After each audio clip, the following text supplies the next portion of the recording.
Welcome to the Jeff Knows Inc. Entrepreneurial Show with your host, Jeff Lopes. Okay, we are live. We are live on the Jeff Knows Inc. podcast. I'm your host, Jeff Lopes.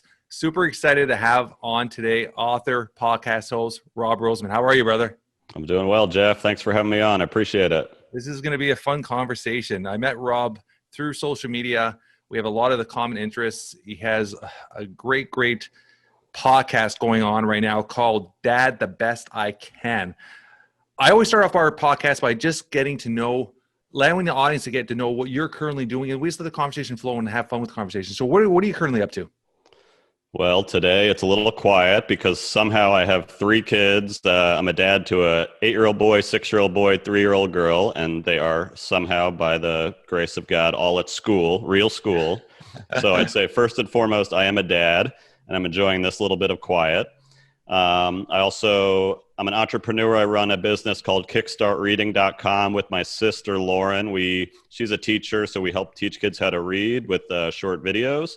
So that's where I spend a lot of my time. Also hosting the podcast, which, as you know, can become a side/full-time job, and it gets pretty addicting and fun and meeting everybody. So I was lucky to get the podcast picked up by somebody I really admire, Jesse Itzler, and he started this kind of build your life resume brand, and now he's got a radio app and a whole platform, and I'm excited to be a part of that this year. So you've got other great podcasts, you've got Jesse, and I'm kind of just drafting off the Itzler fire right now and enjoying it. Yeah, he's done very well for himself. It's crazy as even, I mean, I don't want that to be top today, but he's been at this for a long time. Oh yeah. So if you actually sometimes hear some of the things or know anything about him, he's been doing this for years and years and years and years, but social media has put him out a different platform now. So now the world can see him, not just his inner circles, but he's very talented, obviously incredibly hard worker, and a very humbling person. Everybody knows him, like yourself and stuff. Everybody just gleams about what a good guy he is. So, I mean, all for him. I love seeing stories like that, right? They accomplish it. You appreciate that, and it makes you even strive to work harder to obviously attain that. So when's your actual podcast? When did the whole process start, and why did you go into that dad field, I should say? Yeah, it was kind of just out of the blue, scratching my own itch. I was a Chicago trader on the floor of the Merc for about 7 years. I was, doing the hand signals, Ferris Bueller, trading places. That was in my 20s. Yeah. When I turned 30, I decided, hey, why not ditch trading? I did a great run in trading, and I got into playing poker. Went out to Las Vegas, had a pretty sweet run in the World Series of Poker, ESPN, all that. Had just broke up with a girlfriend and decided, you know what, maybe I should swap trading for poker. I moved out to Vegas, just completely, burned my ships, headed out there. I'm going to try and play poker for a year or two. That turned into 11 years in Vegas playing poker professionally, where I met my then wife, and we ended up having 3 kids and just had a really incredible run with poker and raising young kids. So your family, everybody lived in obviously Vegas through the whole process. Yeah, I'm from Miami, Florida originally, but I've gone Miami, Chicago, Vegas, got married in Vegas, had 3 kids in Vegas, the typical Vegas story. But so we raised 3 kids, and then 3 years ago, my wife at the time had a great opportunity for her career in the Atlanta area. So I was kind of burning out on poker. I had a really great run, but it's kind of an unsustainable lifestyle, especially with young kids. Yeah. The nights and the swings and all that. Yeah. So I decided, you know what, screw it. Let's go with your kind of career right now. We moved to Atlanta, and I was kind of looking I got to reinvent myself. There's no poker in the Atlanta area. It's not Vegas. So I said, I'd been consuming a lot of the Tim Ferriss kind of entrepreneur, start your own thing. Had this idea, which came from, I need help teaching my kid how to read. My sister stepped in, helped me. I said, you're awesome at this. What if we start a business together? And so I kind of started the entrepreneurial path about 3 years ago. Said, how can I network? How can I connect with other people? Obsessed with podcast listening. I mean, I wish they had these when I was in high school. I feel like I'd be way smarter and more productive, but said, why not? Heard Pat Flynn say, commit to 3 episodes, start it. So I interviewed my neighbor, my best friend, who are all dads, because I was like, you know what? I'm just swimming in it. I was like, are people going through the same thing I am? And it was really interesting to hear that everybody was kind of going through it. And as dads, we weren't talking about it. So started recording with my friends. And next thing you know, I reached out to Itzler. He was my first big, let me see if I can get this guy on, because like you said, the guy is awesome, but he's got 4 kids under 10.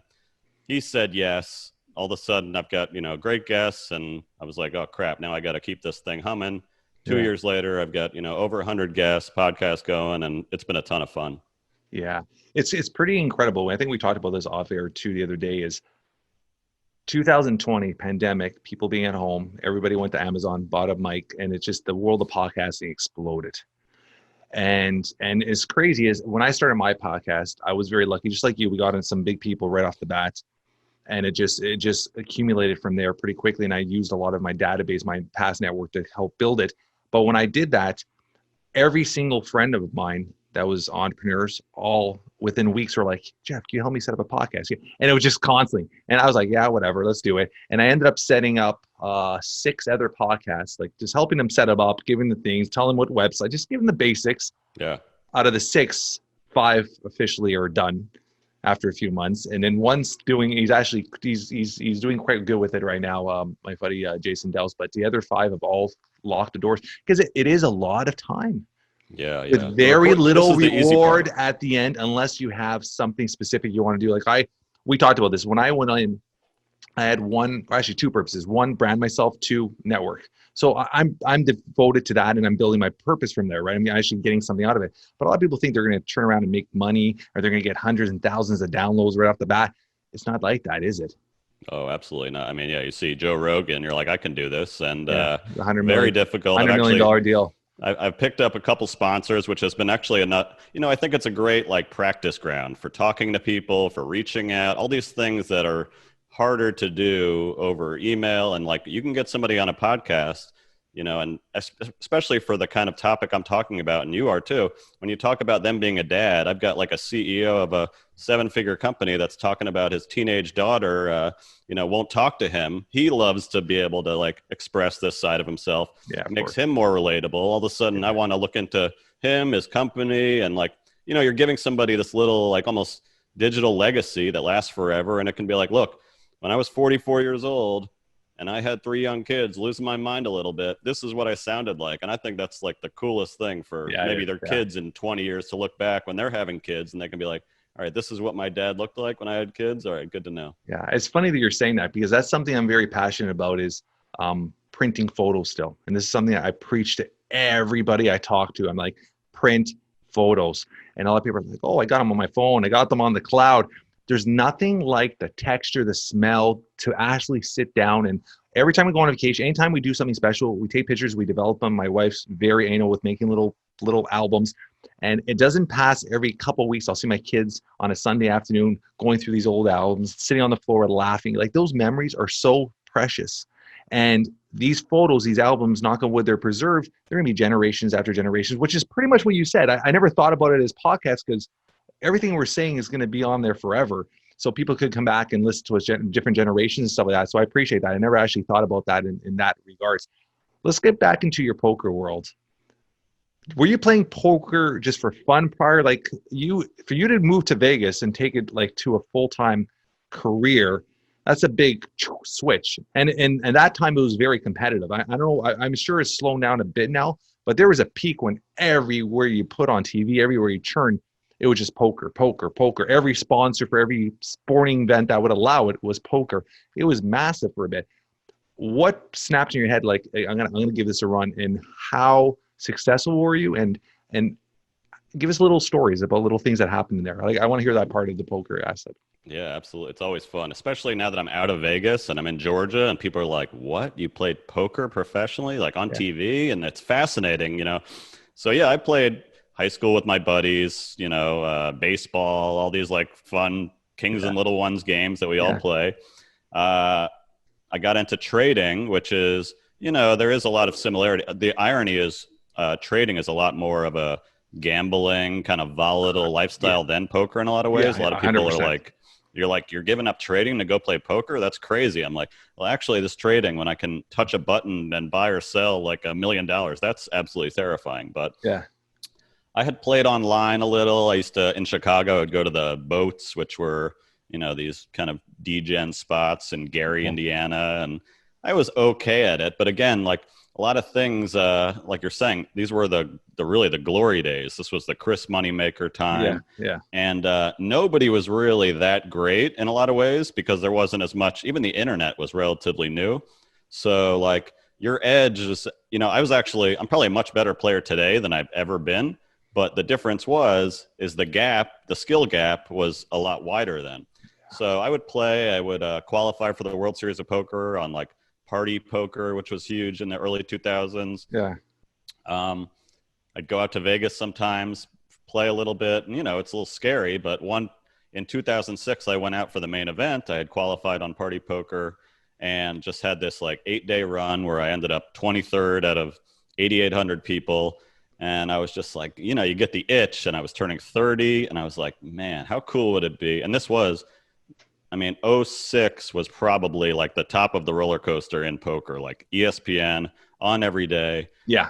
Games 24/7, like you're saying. So I was like, why not? Like, let me just take a shot, move to Vegas, try it out for a year. I can always move back. I can always do something else.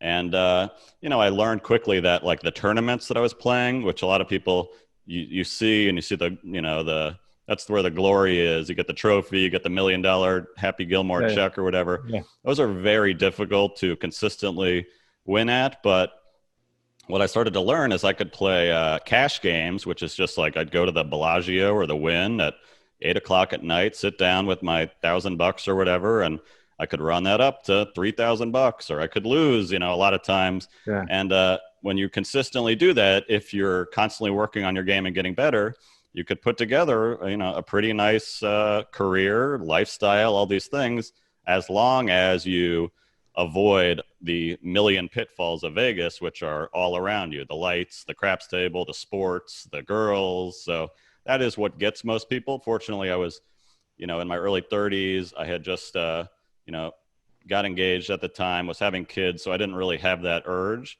Yeah. But yeah, I was, you have to work on your game a lot, and it's a lot of. How does that all work? I mean, and this is coming from obviously somebody that completely doesn't understand that world.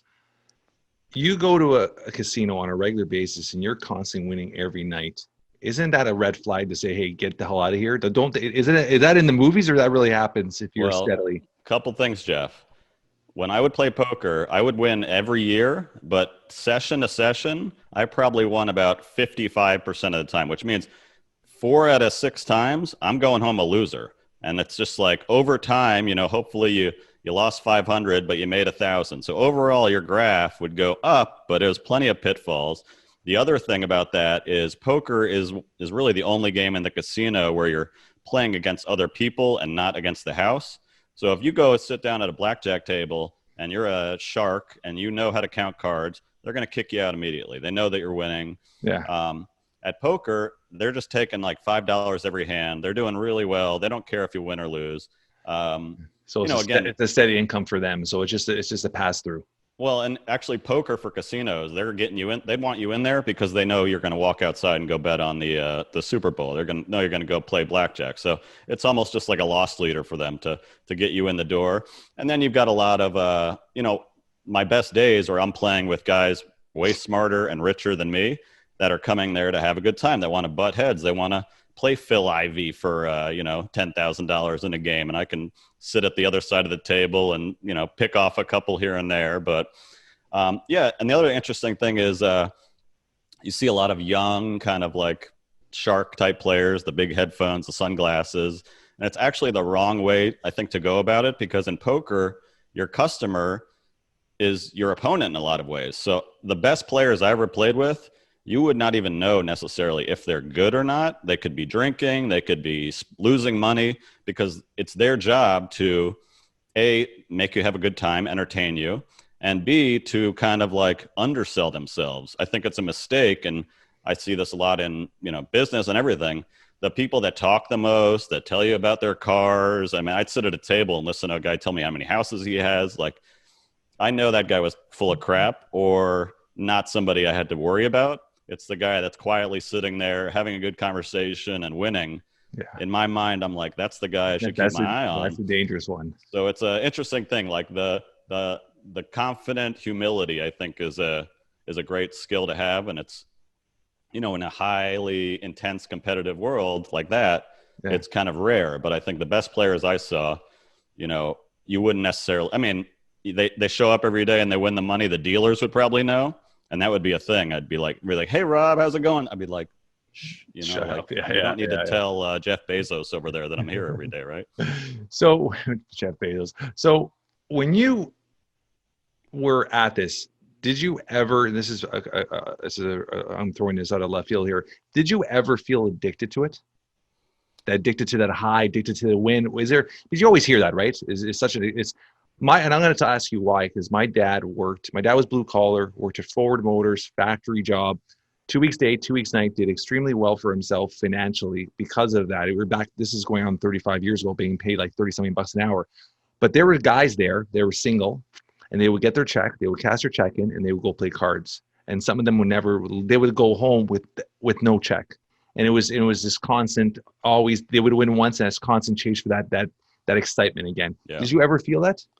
Or were you able to control yourself? Well, it's weird. You do feel that rush. I mean, this is all like chemicals. That's dopamine. That's 100%. Yeah. When the cards are coming out, let's say you're holding two tens and the dealer's about to turn the cards over and you see a 10, that feeling is like, there's nothing like it in the world. Now I've got three of a kind. I'm thinking about the Mirage in Vegas, rounders, that kind of thing.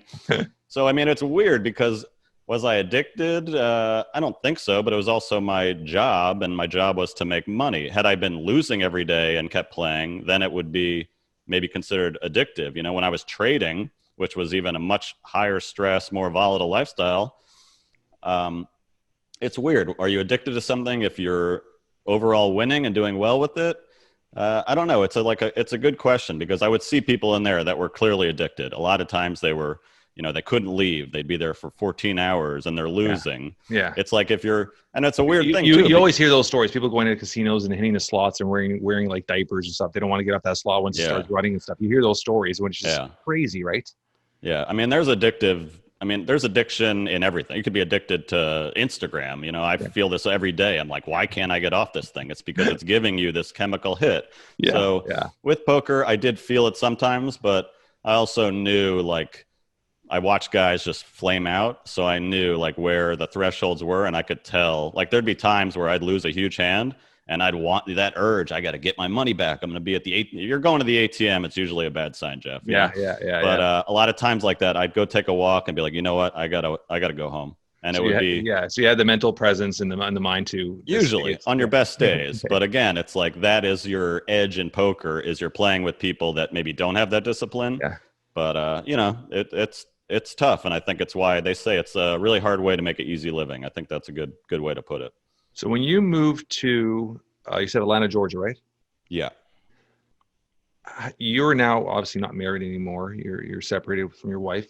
How long of a period was that from the time you moved to you? Yeah, another interesting development in my life. We moved 3 years ago, and then in 2020, kind of right when the pandemic started to come out, around this time last year, my wife at the time, we decided to separate. It was a very hard decision, especially with everything going on, 3 young kids, but we just, we did think it would be best, a lot of emotions going through that, and it has been challenging, but it's weird. I look at 2020, so now I'm almost 1 year divorced, and it was one of the hardest years of my life because so many adjustments. I moved out of the house to a 3-bedroom apartment. I've got my kids 50-50, a great split, but it's very hard, like just being the dad with all these young kids. But it's also been one of the best years of my life because it's really challenged me. It's really made me evaluate like my strengths, my weaknesses, how I can be in relationships, all these things that so many of us go on autopilot for years. And, when the end of a marriage comes, you really do have to look at yourself and your part in it. So it's been quite a ride, but 2 years in Atlanta, married, and now almost 1 year divorced in Atlanta. Did you feel poker had a strict identity? It almost had a clinch of your identity. It's a great point. It really, I mean, And why am I asking that is, and this is obviously, I'm not playing psychiatrist here, but please, with, do you think, because you met your wife when you're at your peak doing that, when you were out of that identity, do you think that affected your relationship? I really did in a lot of ways, because it is something, you know, you got this almost armor, this bravado, you're this like fighter, and then, you know, my wife's career really took off. So I was now spending more time with the kids. I was, you know, she'd go out of town for a few days. I'm, you know, I don't like to say Mr. Mom, but I'm at the bus stop with a lot of moms. And it was like this fish out of water thing.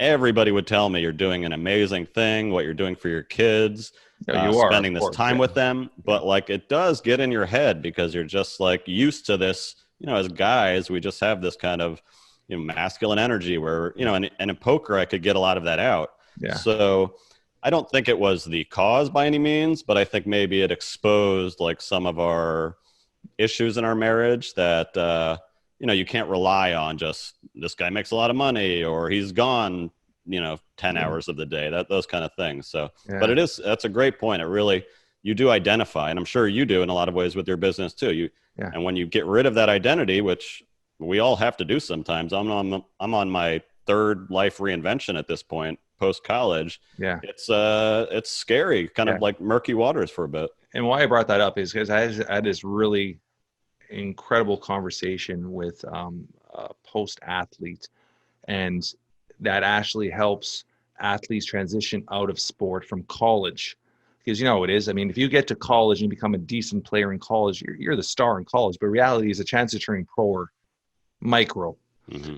And a lot of them, that sport becomes their identity. And when they get out of that sport, the depression kicks in. They don't know what to do with their lives. Even though they could have great education, they could have a career, that transition where all of a sudden they're not the star. They don't have the hot girl. They don't have everybody around them looking at them, cheering for them. That identity changes. And in Vegas, the lights, the glamour, the style, the everything, obviously that was a completely 180 when you hit Georgia, right? I mean, that's just a different world altogether, right? So that's why I asked. I was thinking about that because I was thinking of that conversation yesterday where your identity sticks to something and then it's just everything just trickles around it. So how old are your children now? Yeah, just to go on that point too, I am fascinated with that conversation that, oh, Brett Favre retired. What's he complaining about? He's got $20 million. He's got $100 million. It doesn't matter. Like you even hear some of the richest people. It's like once they lose that identity. And I think the other interesting thing is, I don't think guys talk about this stuff at all. I think we might not necessarily have the vulnerability or I think we have the EQ to do it, but we're not really like used to having these talks with, hey, Jeff, there's something I'm going through, man. I'm just like really confused about my place in the world. I don't have these talks with my best friends, you know, maybe a couple of them every now and then. Yeah. And I think like, that's kind of the thing I'm also hoping to do with the podcast is open up these conversations, have somebody say, I'm really struggling with something. Maybe I should get on an antidepressant or just these talks that guys don't have. So I think it's good that even just bringing it up, because you might have somebody come up to you and say, Jeff, I heard that's something I'm going through since my divorce, since I quit my job. It's crazy you're saying that because the last, my last, not the last one, but the two prior were on mental health. And there were two gentlemen who came in on mental health for men and finding their identity and finding, through divorce and stuff like that. Like, I mean, in general, like I'll even speak as myself, like I'm a very successful entrepreneur. I've done well for myself, but you're always chasing that next moment. And when it doesn't happen as fast as you quit time, sometimes you question what other people think. Like you get wrapped in your own mind and your own thoughts without realizing it. And it's a very dark spinning circle. And I've seen to learn how to manage it in a way where it's like, boom, my kids, take a deep breath, refresh, relock, reframe, reshift, and good. But it's this constant. I think everybody goes through it, ups and downs mentally. You question what you're doing, you question your career, I'm sure you've questioned your podcast. I do this all the time, and I'm like, I'm putting so many hours into this. Yeah. Like, what am I doing? Like, you question things, and I think that's very natural for us to do. But knowing how to switch it or actually being able to speak to somebody, which a lot of us don't do, is key. It's massive, right? And exactly what you said, I think a lot of them with the masculinity, like the guys just don't have this conversation and they don't have it enough. And it's so important because you don't know what people are going through. Yeah. And we're all thinking about it. You know, it's Yeah. like we just get so isolated with it because we think, oh, what's he going to say? Or the reality is like they want to hear it from you because it opens the door for them to talk about. I'm sure The Rock struggles with these things. You know, it's like these people, It's everybody's just dealing with it, but I think women are better at, you know, expressing themselves. Maybe they have that camaraderie with other moms where they can say, I'm losing my mind here.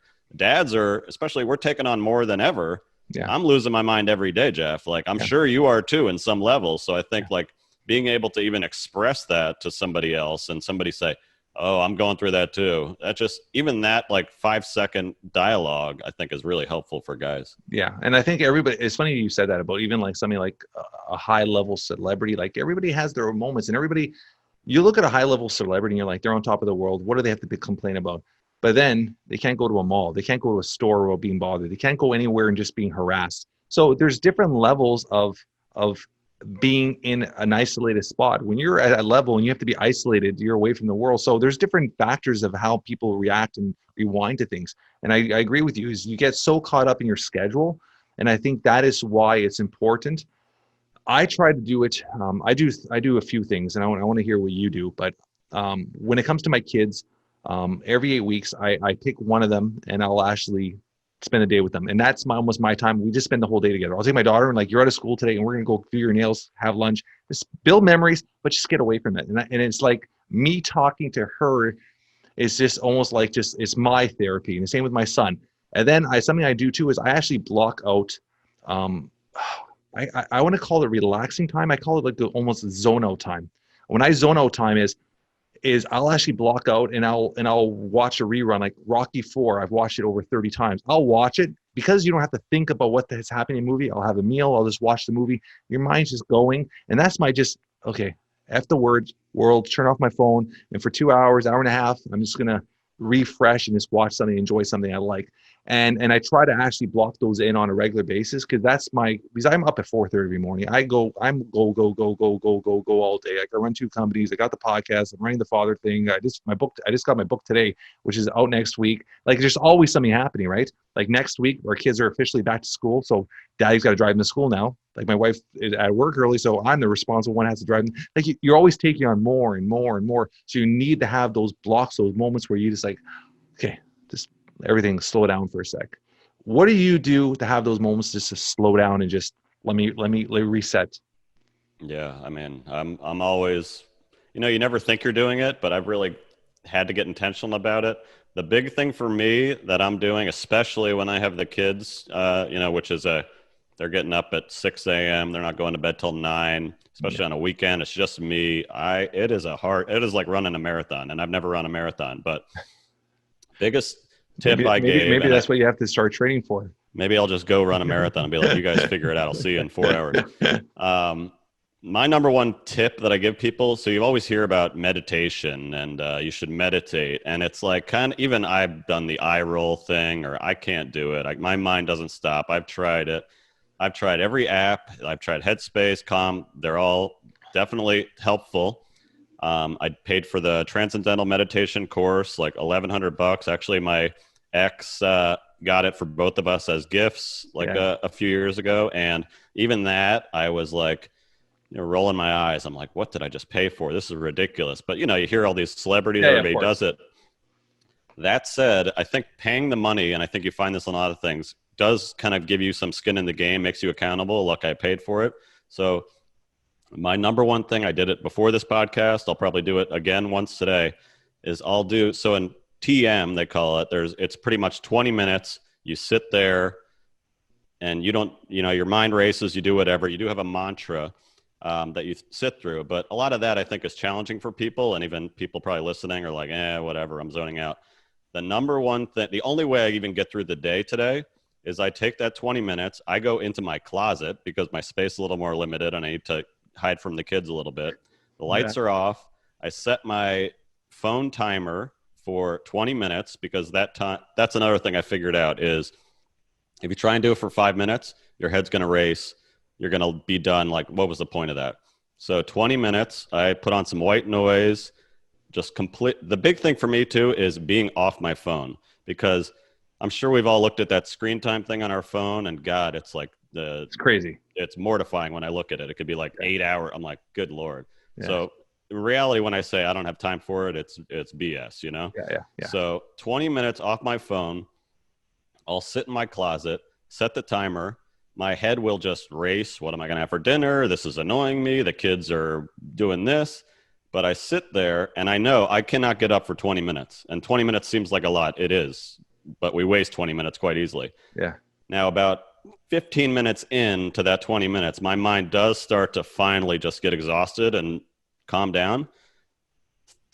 80% of the time, I'll pass out like almost like a mini nap for minutes 15 to 20. That alarm will then beep, beep, beep. And I don't even know if you're supposed to use an alarm, but I don't want to sleep the day away. That when I get up from that 20 minutes and I make myself do this every day, I actually have a running bet with a friend where we have to check in every day. I send a check that we did it or else you lose money. That's another thing I use, these accountability bets. Without fail, after that 20 minutes every day, I feel like, you know, when you plug your iPhone battery in and all of a sudden it's full again, like I feel like I'm at 80%, or a lot of times I'm on fumes by 3 p.m. So I'll pencil that in every day for usually, a lot of people do it first thing in the morning. I don't think that's as helpful for me, but like when you feel like you're going to crash, which I think most people do at like 1, 2, 3 p.m., I say, I got to put everything down, just go in there. And it's incredible how helpful it is that all of a sudden you're getting through till 9 o'clock. So I know it sounds like everybody says meditate, and I think it turns a lot of people off. And I don't even call what I'm doing meditating. I just call it rest or a nap or daddy's going in the closet. You know, it's like, but number one thing I could advise for people, and the biggest benefit I think, is get off your phone, because that phone, it feels relaxing, but you're still reacting. You're envious. You're annoyed. I got to do this. So it's like you need to find 20 minutes a day, which isn't that much in the scheme of things, to just shut it all off. And for me, I need the boundaries of my closet or my car, dark, quiet, phone off with the alarm. And it's like, literally is like without that, I don't really know where I'd be right now, because I think I would just, you know, when you get to the end of a long day and you're just burnt out, I think that is what crushes people. So you need to find time every day to be like, this is my time and I got to recharge the battery. Yeah. It's funny you're saying that, because I did try in the past the whole meditation. I tried all that. I couldn't ever get to it. I did the apps. I couldn't get to it. And about a year and a half ago, I said, I'm going to try something different. And I've adapted and I use it on it. I only do it Monday to Friday. I don't do it on weekends, because I changed my routine on weekends. So I'm huge into fasting. I do intermittent fasting. So last meal of the day is around 8:30. I don't eat nothing till around 12:30, 1 o'clock the next day.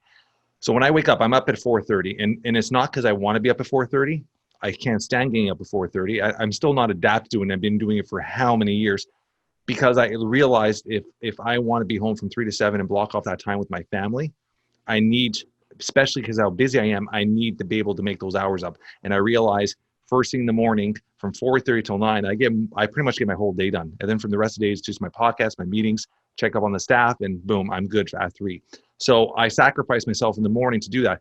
But one thing I've implied into my morning routine is I don't call it meditation. I just call it breathing, whatever you want to do with quality time. Everybody's still asleep. And same thing, my head's racing. I don't sit there and like my head's clear. That shit doesn't work with me either. Yeah. I literally force myself to think of everything that happened the day before, everything that bothered me, everything that happened good. I think of it, I let it sink in. And then I think of everything I have to do on my day and make sure I'm ready for everything. I'm planning everything in my head. Okay, I got 2 podcasts. Let's get this down. I'm going to edit these. I started thinking about the day, and then I just let myself chill and take it. I'm there about 15 minutes, sometimes 10, sometimes 20. And then I get up and I'm good. And this is before I touch my phone either. And I do that. Yeah, and your head's working. It's not like I'm like, meditating and closing my eyes and pinching none of that shit. It's literally just what happened the day before, what pissed me off, why did it piss me off, what could I do today? And just almost like you're setting everything up. You're organizing everything in your head. And now everything's organized. I'm ready to go. And then from there, I actually grab pen and paper and I write my do list for the day. Yeah. And then I write up everything. Is very good too. And then I open my email and I look at, because the night before we go to bed, from 3 o'clock on, I email myself. If I think of anything, I email myself. And then when I wake up in the morning after I do that, I open my email, check and I'll handwrite into my list. And my do list is everywhere I go. Like I have do lists everywhere I go. I just write all day, and that's how I do it. So I like that you said that, because it's a lot of people try the whole meditation thing and it doesn't work, and you have to simplify it. Just simplify it and figure out what works for you. And obviously that works for you, so I appreciate that. Yeah, I think the name is a turnoff for a lot of people, or they try, or here, we try anything for 3 days, that didn't work. What does work even mean? What kind of metric are you setting that it worked? Yeah. There is nothing that you'll know except your brain needs a rest.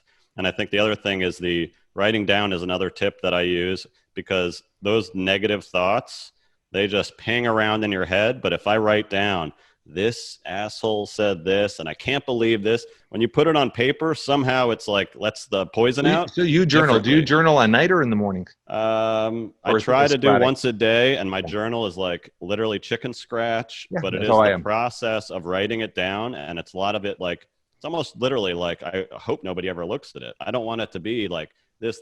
Here's what even the things like I'm grateful for. To me, sometimes I roll my eyes at that. I get more value out of, this thing is just really bothering me. If I get it on paper, I don't even ever look at it. It gets thrown in the trash. But like that process somehow is like a cleansing thing. Whereas if you don't, just always, why did Jeff say this? What was he thinking about that? Whereas if I write, Jeff didn't call me back yesterday, I'm kind of over it. Like I somehow have like, released it versus circling in your head. So all these little like mini, I don't know if they're hacks or whatever, I'm just trying to do. Yeah. And I love how you're saying that, because there's a lot of honesty there, where little things, how as humans, we allow little things to accumulate in our minds.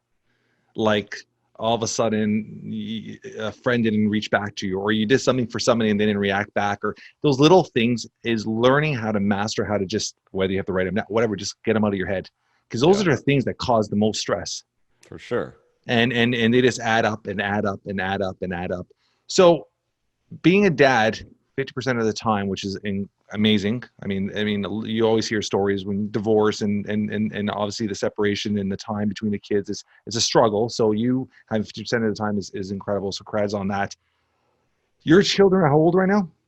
8, 6, and 3. 3rd grade, 1st grade, and preschool. That's young, man. Thank you. Seriously, even when I hear that, I'm like, I walk around half my day being like, is anybody seeing this? And I think that's a lot of work. And everybody says too, treasure those days. They are the days you remember. I believe that, but I also believe that guy saying it was probably losing his mind a little bit when his kid wouldn't go to bed. So I think there's a lot of, that's another piece of the conversation I think dads could value from hearing. This is the time you want to remember, treasure it, but also it's okay to be frustrated. And 100%. Nobody's teaching you this stuff. There's no course on how to, and I think we are doing more today. So I think there's less people to even, bounce ideas off. Yeah. I mean, and there's not, I wrote a book on that. I'm sure we're going to talk about your book too, but it's also understanding, like I said, your life becomes very, very hectic. And so yours is obviously at a different level when you have all 3 kids in the house that young. And if you had one that's a little older, like my daughter now is 14, my son's 12, they're very independent. On Saturday morning, they'll come down, they're making their own breakfast. Like I taught them independence. I actually did a post about that. Like I taught my kids independence from a very young age. And it's a lot of people are like, that's awesome, you're teaching them. I did it because they could come home and make their own beds, they could make their own breakfast, They could come home, they unlock themselves. Like they know how to take care. They know what, if they come down, they feed the dog. Like they know how to deal with stuff. And I appreciate that, first off. Like my daughter is 14. She comes home, she does the laundry. She's wiping all the counters. We come home, the house is clean. Wow. This kid is an absolute beast. What is your secret, Jeff? Was that an allowance? Is that bribery? It's not. You know what? We don't give, I mean, obviously we spend time with him and stuff like that, but it was something that you lead by example. So as a dad, I would always be doing stuff with showing her. So if I'm the type where I'll walk, like I don't leave the house, and it's not those army things. I don't leave the house without the bed being made and the dishes being washed. And there's always something my mom taught me. If something were to happen, you want to leave your house as clean as possible. If somebody has to break into your house for some reason to see something, you don't want your house to be a mess. So I've always had that. Always put on fresh underwear and always have your house clean. My mom used to always say that to me as a kid. So I instilled it in my kids where it's like, you've got to clean after yourselves. You've got to clean after yourselves. And it was from day one where it'd be like, you don't clean your room, 2 days, look at how much it adds up and adds up. And it's just, as long as you keep tightening and tightening it, it's always maintained. So we've done that, and our kids have adapted. They're like, my kids make their own beds, 12, 14, they make their own beds. They work out every day. Like, so we have this amazing schedule routine happening, which is, I'm appreciative of, but nothing's ever perfect. You know that. So your book, when did that journey start with your book, and how did it all come together? Yeah, so the book is just an extension of the podcast. I was getting all of the, I'm sure you're the same way. You interview people, and, the interview can be good, but there's like three things that Jim said that you're like, God, that's good. I want to like write that down. And I'll like, even with my podcast, I'll find clips, like you're doing on Instagram. They're great because you can give somebody a taste. So I said, why can't I just transcribe those? And I've been learning a lot about just the ease of publishing your own book today. Everybody's like, you can make a book, you can turn a Google Doc plus a guy on Fiverr for $100 and have an entire book made. So I kind of set myself, especially I ended up publishing it. Other tip on that is find an accountability partner and put a deadline on it. So I had a guy that said, if this book isn't done, published, I don't care if it's garbage, if it's not published by August 1st, then we make bets with each other, like punishment bets. And his was, he had to walk around with like a MAGA hat on. If he didn't do his thing, I had to walk, these kind of disincentives I think are more powerful than I'll give you $20 if you do this. But I got it done. I really took a lot of the best clips. I actually have it here where I would take a dad tip from each interview, and I'd kind of say, okay, this is David Cancel, CEO at Drift. He talks about his morning routine. He said, I'm too busy to do mornings and nights. I choose mornings, and he kind of gives a little breakdown about it. It's like a very skimmable book where you can just open up. So it's a tip from 52 dads that I interviewed on the podcast. Sometimes I'd also throw in some I like to ask them rapid fire questions where I'd be like, what's your favorite movie? Rocky IV? I already like you better, Jeff, So make it relatable, but also another cool thing where you can look back and say, it's exciting for me that I have something I can hold, and it's so awesome that you've got one now too, but you're giving somebody else like this gift of like, oh, they're in an actual book that you can buy on Amazon. So it's been exciting. It's been cool to be able to share it. And it's another thing like the podcast. You're not getting rich off it. We all have this idea that like, oh, I could sell like 1 million copies and you're making $7 a book. Not happening. You learn that the hard way. I thought I was going to do it in the beginning too. Yeah. But it's a neat thing to send people and a little keepsake. So it's something I'd like to say I'd like to do again because, 10 podcast episodes, I can get like an hour's worth of gold material that, I was going to say that. So you're going to continue feel like 53 to 100. I'd like to. I mean, I had like Pat Flynn on. He said something. I'm like, God, that'd be good because a podcast can still go into the ether, whereas a book is something you can actually hold. So physical. I love that. Yeah. So kind of just like keeping ideas, and also for myself. I wrote this book. 3 months into being divorced, so now I can look back and see where was my head at.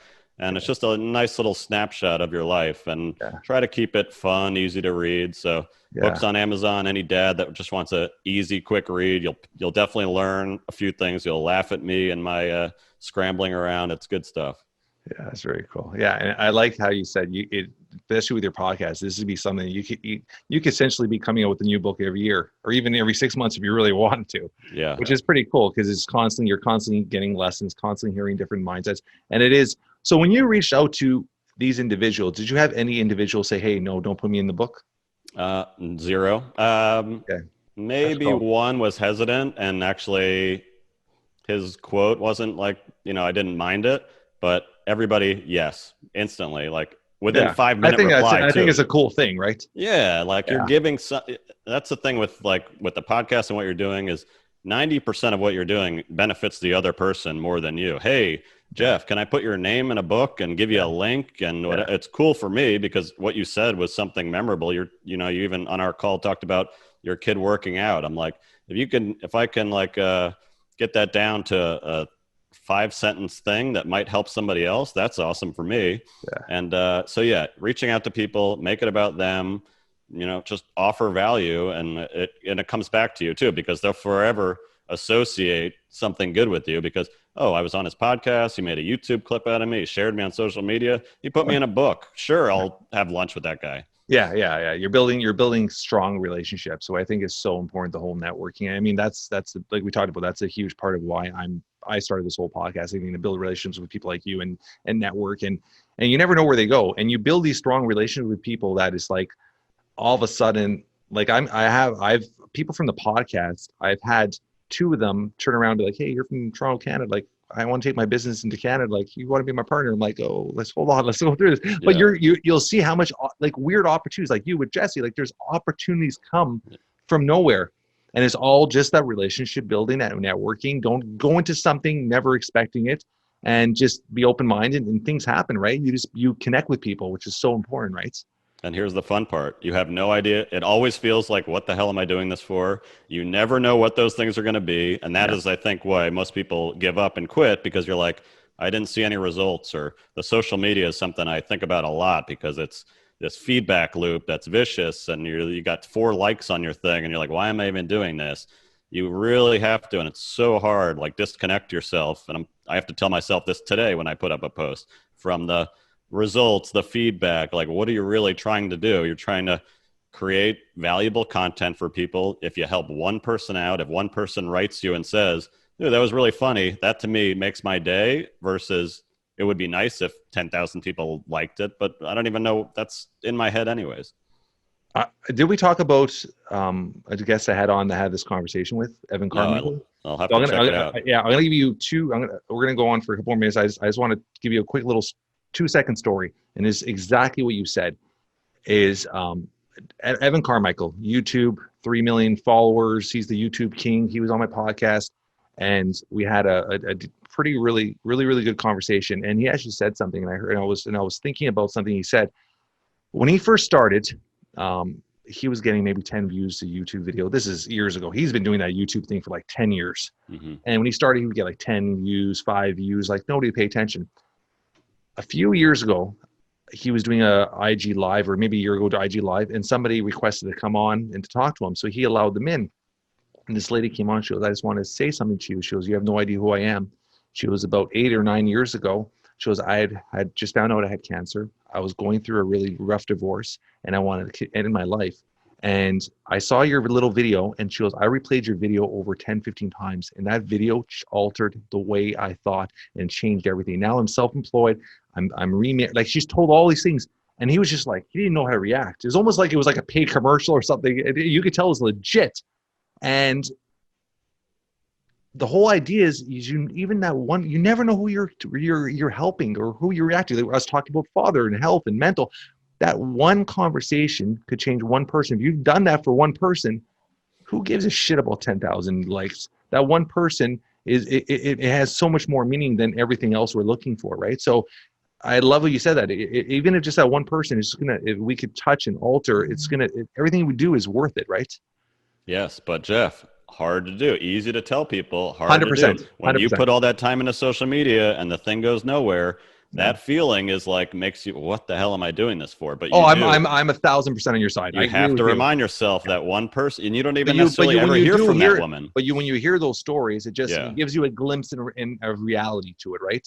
But it gives you the fuel to keep going for a week. When this guy said, "Oh, that was really cool. I heard you talking to that guy about." I'm like, "Oh, that made me feel good." But sometimes you won't even hear that, so you almost have to like assume that what you're doing, if you know you're putting out valuable content that's helpful for you and might be helpful for somebody else. Yeah. And I'm telling this to myself right now as I've got, a bunch of content queued up, ready to go. Yeah. And I just need to, you just got to ship it, put it out there. And Jesse's a big person of, you get something done, move on to the next. You don't sit in it. Yeah. You don't pour in it. I know.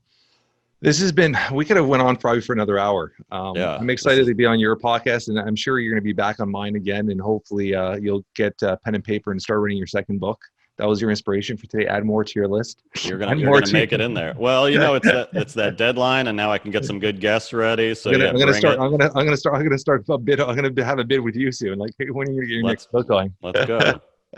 Actually, I should be careful, but I probably could get something done by 2021. I think we also need. This is another Itzler thing. Put something big on your calendar every year. That seems ridiculous, and I haven't even done mine yet. I'm still getting 2021. I'm still warming up, but. It's probably a good idea to say by Christmas of this year, I better have X done. And, that's the only thing that's going to make me do it. Yeah, I said deadlines too. With everything I do, I said deadlines. I like that because I like holding myself accountable. And what I do is I set that deadline. I tell as many people as I can I'm going to do it. My wife, when we're running late, but when we first got married, I would tell my wife, like we'd have a barbecue with friends over, and I'm like, I'm going to start this. And my wife would be like, don't be bragging. And I'm like, no, I'm not bragging. I'm telling people I'm going to do it because now I'm going to have no bloody choice. I'm going to have myself accountable because they're going to call me a fraud if I don't do it. I always tell people when I'm going to do something. So I hold myself accountable. Like when I started in March, I said, I'm going to run a podcast. I'm going to write a book by the end of the year. I'm going to just go back to school. I took my NLP. I took my life. I told people, and this is during dinner, I'm like, I'm going to do A, B, and C. My wife's looking at me like, are you fucking kidding me? You're saying this all. And I don't know if she was more worried of how much time I was going to put into it, or like if in her head, she thinks I'm bragging. And I'm like, I'm not bragging. I'm just telling you because I want to hold myself accountable. So it forces me to do it. Now I'm like, okay, we got 3 months left. I really got to get this done. And I always hold myself accountable in my head because I tell everybody else I'm going to do it. Yeah, no, that's the key part is you do have to, I've heard Derek Sivers, he goes the other way. He says, I don't tell anybody because he thinks you get like a hit of like, I'm going to write a book. He's like, and then you don't end up doing it. Yeah. So you do have to like, if you're going to tell people, make it like, shame me if I don't, right? Like if I'm just talking shit all the time, you got to be like, hey, Jeff, another thing you didn't do. So it's key to really follow through with that. One last question before we go. Few words. How would you want to be remembered by your loved ones if something were to happen to you today? It's weird, especially, and I do the swap with the kids. It's always a little emotional. They can get emotional about it, but I really just, being there for my kids, really like listening to them, connecting with them, getting on their level. I just, it's something I really try to do is like put myself in somebody else's shoes, be empathetic, and I don't know, just offer value, help make things more relatable. I think laughing is good, but just, I'm going to have to think about this. I'm going to write my own eulogy after this, Jeff. Jeez. I appreciate you, brother. I appreciate doing this, taking your time in your busy schedule. I'm going to put on all our show notes, how to get a hold of Rob, how to pick up his book, how to listen to his podcast. If you're a dad, Rob has so much value. If you just want to learn and listen, Rob has so much value. I appreciate you doing this. Thank you so much, brother. Thanks, Jeff. Actually, real quick. Yeah. 4:30 a.m. I always hear about this. Yes. Do you sleep? When are you going to bed? 9. I'm in bed by 9:30. Right. 9:30. No, I'm in bed by 9:30. Our That's kids are usually around 9 o'clock. The dog goes down. It's funny. The kids go up. The dog goes a bit to bed. He sleeps under our bed, and they're about 9ish. By then I unwind for 20, 30 minutes, and we usually head by bed 9:30, 10 o'clock the latest. I'm out. All right, you're going to teach. You me have some to. of these You have tricks. to. You have to. You have to. There's days you're a little stressed out and you'll stay up a little later and you'll feel the next day. You will feel the next day, right? All right. You're going to teach me when you're on my podcast soon. I appreciate it, Jeff. This was a lot of fun. Thank you, brother. All right. See ya.